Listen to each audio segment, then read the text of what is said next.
sida ay sheegayso xogta laga helay ila dhinaca amniga ah waxaa la soo gabagabeeyey baaritaankii hay-adaha amniga ay ku hayeen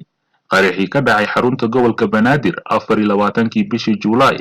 kaasoo sababay geerida 10 ruux oo ka mid ah maamulka gobolka banaadir oo uu ka mid yahay gudoomiyihii gobolka Cabdiraxmaan Cumar Cusmaan injineer Yariisow. baaritaanka oo ay sameeyeen ugu yaraan 2 dhinac oo booliska iyo nisa ka tirsan ayna la socdeen dhinacyo kale ayaa soo dhamaaday waxaana warbixinta loo gudbiyey wasaaradda amniga oo kadib la wadaagtay madaxweynaha iyo weliba ra'iisul wasaaraha. iyadoo wararku ay sheegayaan inta aan la shaacin sidoo kale lala wadaagi doono qoyska marxuum Cabdiraxmaan Yariisow. qaraxa ayaa ahaa ismiidaamin sida xogta ay sheegayso waxaana fulisay haweeney ka mid ahayd maamulka gobolka banaadir oo camoole ahayd magaceedana uu ahaa Basiira Cabdi Maxamed oo ku magacaaneed xiriiriyaha arrimaha naafada ee gobolka banaadir iyadoo oo ay baxsatay haweeney kaalmeyn jirtay oo lagu tuhunsan yahay in ay qayb weyn ku lahayd qaraxaasi. qaabka uu qaraxa u dhacay sida loo fuliyay ayaa la yaab ku noqotay madaxda dawladda iyo maamulka gobolka banaadir iyadoo oo aan marna laga filayn in haweeneydaasi ay ku kacdo fal noocaasi ah waxaana loo xiray dad ku dhow 10 qof oo kala duwan. dhanka kale waxaa caawa soo ifbaxay khilaaf weyn oo u dhaxeeya madaxweyne Farmaajo iyo weliba ra'iisul wasaare Khayre.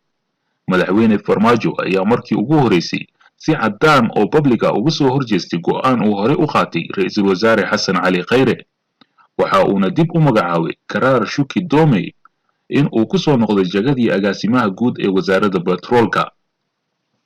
Xasan Cali Khayre ayaa dhowr bilood ka hor waxa uu shaqo ka fariisin ku sameeyay agaasimihii guud ee wasaaradda batroolka kadib markii agaasimaha uu ka hor yimid qorshooyin uu waday Xasan Cali Khayre.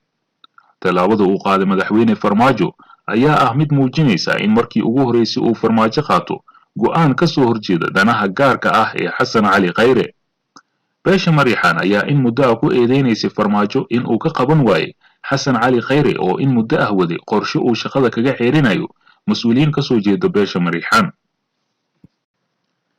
wixii warar dheeraad ah ama siro qarsoon oo soo kordha waxaa si toos ah ugula socon doontaa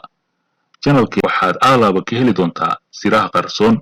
ha ilaawin subscribe sidoo kale la wadaag asxaabtaada waadna ku mahadsantahay daawashada muuqaalkan tan iyo kulanteen xigta sidaas iyo nabadgelyo.